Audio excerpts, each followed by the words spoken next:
भारत दुनिया का सबसे बड़ा लोकतांत्रिक देश है और इस लोकतांत्रिक देश की जो खूबसूरती है वो चुनाव है। बिहार में हाल के दिनों में चुनाव हुए और इस चुनाव से जो परिणाम निकल कर आया उसके बाद एक बार फिर बिहार की जनता ने एनडीए को मौका दिया है। गौरतलब है कि कल यानी कि 23 नवंबर को 17वें विधानसभा का पहला सत्र विधानमंडल में होना है और जो तैयारियां इस विधान मंडल के लिए की गई है पहले सत्र के लिए वो खास है। कोरोना के वैश्विक महामारी के बीच अगर बात की जाए तो सोशल डिस्टेंसिंग और मास्क के साथ साथ जो दूरी बनाकर अपनी बातों को रखना है वो विधानमंडल में होगा।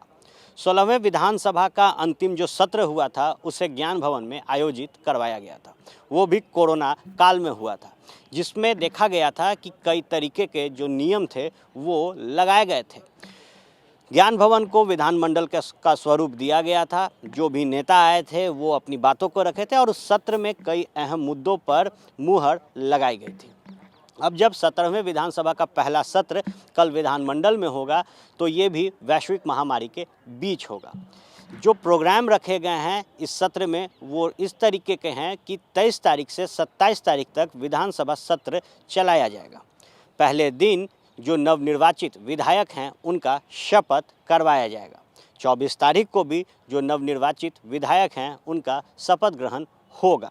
वहीं 25 तारीख को स्पीकर के लिए विधानमंडल में चुनाव होना है। 26 तारीख को जो नए स्पीकर होंगे उनके समक्ष जो विधानमंडल विधानसभा की जो कार्रवाई है वो की जाएगी। वहीं 27 तारीख को भी विधानमंडल की कार्रवाई होनी है। अब देखने वाली बात यह है कि जो इस बार विपक्ष विधानमंडल में बैठेगा वो भी मजबूत होगा और कहा जाता है कि इस लोकतांत्रिक देश में सरकार यानी कि सत्ता के सामने जो विपक्ष होता है वो मजबूत होना चाहिए।